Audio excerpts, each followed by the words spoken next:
Hello दोस्तों। Delhi police head constable ministerial का मेरा एग्ज़ाम हो चुका है। 9 जनवरी सेकंड शिफ्ट में मेरा एग्ज़ाम था और मैं आपको बता देता हूँ कौन कौन से टॉपिक से आपके क्वेश्चन आए हैं। पहले हम बात करेंगे जीके की, फिर इंग्लिश की, फिर मैथ की, फिर रीजनिंग की और फिर कंप्यूटर की। हम पांचों सब्जेक्ट की बात करेंगे। तो बिल्कुल भी आपको वीडियो को स्किप नहीं करना है। आप पूरा वीडियो देखोगे तो आपको समझ आ जाएगा जिसका भी आगे एग्ज़ाम है एक अच्छा स्कोर होने वाला एग्ज़ाम का लेवल क्या था, कौन सा सब्जेक्ट हार्ड था। तो सब कुछ आपको बताने वाला हूँ। क्वेश्चन कैसा आ रहा है, क्या प्रीवियस ईयर जैसा आ रहा है या फिर कुछ हटके आ रहा है। तो सब कुछ आपको इस वीडियो के अंदर मेरा होनेस्ट रिव्यू आपको मैं देने वाला हूँ कि क्या कुछ आने आया है एग्ज़ाम के अंदर। और बाकी चैनल से आप जुड़े रहना, आगे भी आपको इस प्रकार ही अपडेट हमेशा मिलती रहेगी। तो बिल्कुल आप चैनल से जुड़े रहना।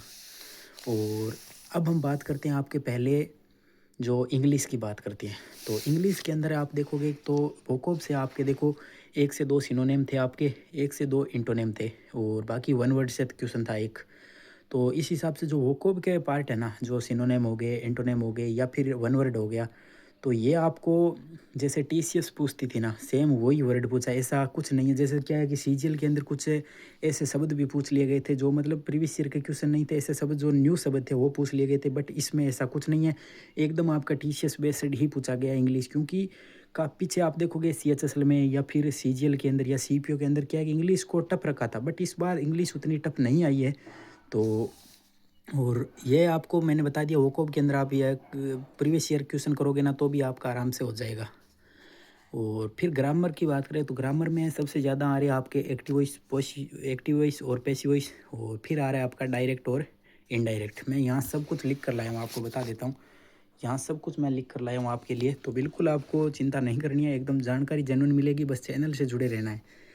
और एक्टिव वॉइस, पैसिव वॉइस और डायरेक्ट इनडायरेक्ट। और काफ़ी बच्चे पूछ रहे हैं क्या क्लोज टेस्ट आ रहा है या नहीं। तो क्लोज टेस्ट से मेरी शिफ्ट में क्वेश्चन था, और मतलब दो तो जो सीधे फिलअप वाले थे जिसमें फिलअप करना था आपको, और बाकी जैसे आपको क्लोज टेस्ट से ही था बट थोड़ा उसको मतलब अलग लेवल में पूछा गया था। तो इस प्रकार वो क्लोज टेस्ट का ही पार्ट था। तो इस प्रकार आपको इंग्लिश में ज़्यादा कुछ नहीं करना है। आप प्रीवियस ईयर के क्वेश्चन आप लगा सकते हो, आपको आराम से कर सकते हो, क्योंकि जो आपका सीपीयू वगैरह में वहाँ इंग्लिश पूछी गई थी वो थोड़ी सी अच्छे लेवल की पूछी गई। सीएचएसएल में भी अच्छे लेवल की थी, वो सब जगह आपके इंग्लिश है वो ठीक पूछी थी। बट इस बार जो आपके इसमें हेड कांस्टेबल में इंग्लिश है उतनी हार्ड पूछी नहीं है। तो मैंने आपको इंग्लिश के बारे में सब कुछ बता दिया कि ये चीज़ें आपको करनी है और आपके एक अच्छा स्कोर हो जाएगा। फिर हम बात कर लेते हैं आपके कंप्यूटर की। तो देखो कंप्यूटर के अंदर एमएस वर्ड से क्वेश्चन था, एक्सेल से था, बट क्वेश्चन कैसा था जैसे आप मतलब अपने नॉलेज से क्वेश्चन कर सकते हो। ऐसा नहीं था कि हम सीधे कहीं किताबों से उठा कर दें, या फिर ऐसा किताबों में डायरेक्ट क्वेश्चन नहीं मिलेगा।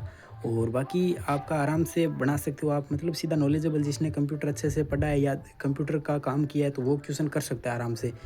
मतलब इस प्रकार हमें मतलब कोई लाइन क्वेश्चन बड़े बड़े थे, मतलब ये हम मान सकते हैं कि क्वेश्चन बड़े बड़े थे और बड़े बड़े ही ऑप्शन थे उसके, ये भी आपको मानना पड़ेगा। तो बाकी कंप्यूटर उतना ज़्यादा हार्ड नहीं था। जिसने पढ़ा है, जिसने कंप्यूटर का नॉलेज है अच्छे से, वो आराम से बना देगा। कंप्यूटर के अंदर क्वेश्चन एमएस वर्ड से भी थे, एक्सेल से भी थे, और दैनिक जीवन में हम जो कंप्यूटर का यूज़ करते हैं वहाँ पर भी आपका जो कंप्यूटर से क्वेश्चन सीधा सीधा पूछा गया था।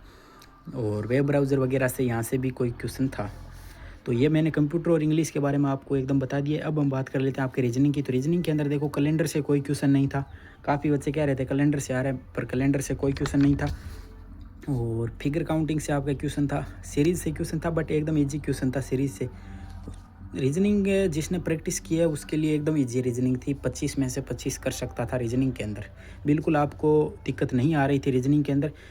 और बाकी अगर प्रैक्टिस नहीं किया तो फिर तो आपको पता है दिक्कत आनी है। प्रैक्टिस के बिना तो कुछ है ही नहीं। तो प्रैक्टिस तो आपकी सबसे ज़रूरी है। तो प्रैक्टिस जिसने की थी उसके लिए कोई हार्ड नहीं थे रीजनिंग। और बाकी आपके जो ब्लड रिलेशन वाले क्वेश्चन थे, और फिर आपके जो कोडिंग डिकोडिंग वाले क्वेश्चन थे, और मैथमेटिकल ऑपरेशन के क्वेश्चन थे। बाकी बेसिक रीजनिंग थी, जैसे कांस्टेबल की थी ना वैसे ही सेम रीजनिंग थी। ज़्यादा आपको दिक्कत लेनी नहीं थी, एकदम बेसिक रीजनिंग थी। और फिर हम बात कर लेते हैं आपके, हमने बात कर ली इंग्लिश की, कर ली कंप्यूटर की, कर ली और रीजनिंग की कर ली।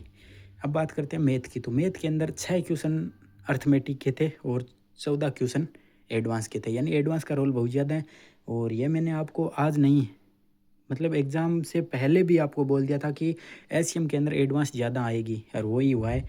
और मैथ के अंदर अर्थमेटिक के मैं आपको चैप्टर बताऊं तो डिस्काउंट से था, प्रतिशत से था, टाइम एंड वर्क से था, वो टाइम एंड डिस्टेंस से था और एवरेज से था। ये 5-6 टॉपिक थे जिससे एक-एक क्वेश्चन आपका आया था जो अर्थमेटिक के थे। बाकी एडवांस से कहाँ-कहाँ से क्वेश्चन आए तो देखो, एडवांस में मेंसुरेशन से जो 2D 3D के होते हैं जैसे ट्रायंगल हो गया या फिर बेलन, शंकु जो भी है वहाँ से, जियोमेट्री से क्वेश्चन था, ट्रिग्नोमेट्री से क्वेश्चन था। तो मतलब यहाँ से क्वेश्चन थे आपके, लगभग 13-14 क्वेश्चन यहाँ से थे। तो मतलब एडवांस का रोल बहुत ज़्यादा है और आपका जो वो अर्थमेटिक है वो कम आ रहा है। 5-6 क्वेश्चन आ रहे हैं बट 13-14 क्वेश्चन आपके एडवांस के आ रहे हैं।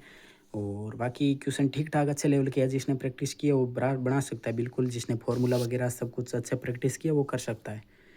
तो मैथ के बारे में मैंने आपको बता दिया, चारों सब्जेक्ट के बारे में बता दिया, बट अब रहा है हमारा जीके जीएस। जीके जीएस में मैं बताऊँ तो करंट आपके कहाँ से पूछी थी, तो करंट लगभग रिसेंट की 12 महीनों की करंट यानी 2025 की करंट पूछी जा रही है। मेरी शिफ्ट में क्वेश्चन शायद जनवरी 2025 की करंट से क्वेश्चन था और मतलब आपको ज़्यादा पुरानी करंट नहीं थी मेरी शिफ्ट में, मतलब लेटेस्ट करंट पूछी जा रही है। बुक एंड ऑथर से प्रश्न था और मैंने वो आपको आज नहीं कई दिन पहले बता रखा था कि बुक एंड ऑथर से आपको कंप्लीट करने ही है। और फिर हमारा क्वेश्चन था देखो 1991 का जो आर्थिक सुधार है ना, वहाँ से क्वेश्चन थे। और ये क्वेश्चन आज नहीं कांस्टेबल में भी आए थे। मतलब एडुकेटी का फेवरेट चैप्टर हो सका है जो मैं आपको बता देता हूँ। एक तो बुक एंड ऑथर्स हो गया और फिर आपका 1991 का आर्थिक सुधार हो गया या 5 ईयर प्लान हो गया या बीएनएस हो गया। ये क्वेश्चन एडुकेटी का फेवरेट हो गया है, यहाँ से तो क्वेश्चन बनना तय हो गया है। अब आप किसी भी एग्ज़ाम की तैयारी कर रहे हो, चाहे आगे कौन से भी एग्ज़ाम की तैयारी कर रहे हो, चाहे सीजीएल मेंस की हो फिर या कोई अदर सब्जेक्ट जो जिसमें जीएस आता हो, एडुकेटी एग्ज़ाम करवा रही है, तो फिर आपको ये टॉपिक जैसे 5 ईयर प्लान हो गया, बीएनएस हो गया, 1991 का आर्थिक सुधार हो गया, बुक एंड ऑथर्स हो गया, तो ये चीज़ें तो आपको कवर करनी ही पड़ेगी। यहाँ से तो क्वेश्चन आपके पक्का बन रहा है। आगे एसएससी जीडी का एग्ज़ाम शुरू होगा, एमटीएस का शुरू होगा, तो ये चीज़ें आपको बिल्कुल पढ़कर ही जानी है। और बाकी मैं बता देता हूँ कौन कौन से क्वेश्चन थे। तो 1991 का आर्थिक सुधार से क्वेश्चन था और 5 ईयर प्लान से क्वेश्चन था, बीएनएस धारा से क्वेश्चन था और बाकी लेटेस्ट करंट पूछी जा रही है ज़्यादा आपको डीपली करंट है। मतलब ऐसा नहीं है कि कोई अनएक्सपेक्टेड चीज़ें पूछी जा रही है, ऐसा बिल्कुल नहीं है। चीज़ें ज़्यादा हार्ड नहीं है, ऑलमोस्ट देखें तो आपके कांस्टेबल वाली जैसी ही है। जैसे आपका रीजनिंग हो गया या फिर कंप्यूटर हो गया या फिर जीएस हो गया। जो आपकी मैथ है उसमें एडवांस का पार्ट थोड़ा ज़्यादा है और बाकी इंग्लिश इसके अंदर आती है, कांस्टेबल के अंदर आ नहीं रही थी। और कांस्टेबल का भी रिव्यू मैंने आपको बताया, जैसे ही एग्ज़ाम हुआ था उसी टाइम जस्ट दे दिया था, बट इसका रिव्यू किसी कारणवश दे नहीं पाया, तो बिल्कुल उसके लिए क्षमा चाहता हूँ। बाकी आज मैंने आपको रिव्यू दे दिया है 9 जनवरी की सेकंड शिफ्ट का, जिसमें मेरा एग्ज़ाम हो गया। बाकी आप बिल्कुल निसंकोच होकर चैनल से जुड़े रहना, आपके लिए एकदम इम्पोर्टेंट जानकारी इस चैनल पर मिलती रहेगी। और बाकी आपका एग्ज़ाम हो गया है तो कमेंट ज़रूर करना, और नहीं हुआ है तो कब है वो भी कमेंट करना। बाकी कमेंट करना कि आपके अनुमान से आपके कितने सही हो सकते हैं और एग्ज़ाम का लेवल कैसा लगा। और बिल्कुल मैंने आपको एकदम जेन्युइन रिव्यू इन्फॉर्मेशन सटीक आपको दे चुका हूँ। और टेलीग्राम ग्रुप से ज्वाइन हो जाना, जिसका आपको लिंक है वो चैनल के डिस्क्रिप्शन बॉक्स में मिल जाएगा। और बाकी चैनल को सब्सक्राइब करके ज़रूर जुड़ना। Thank you.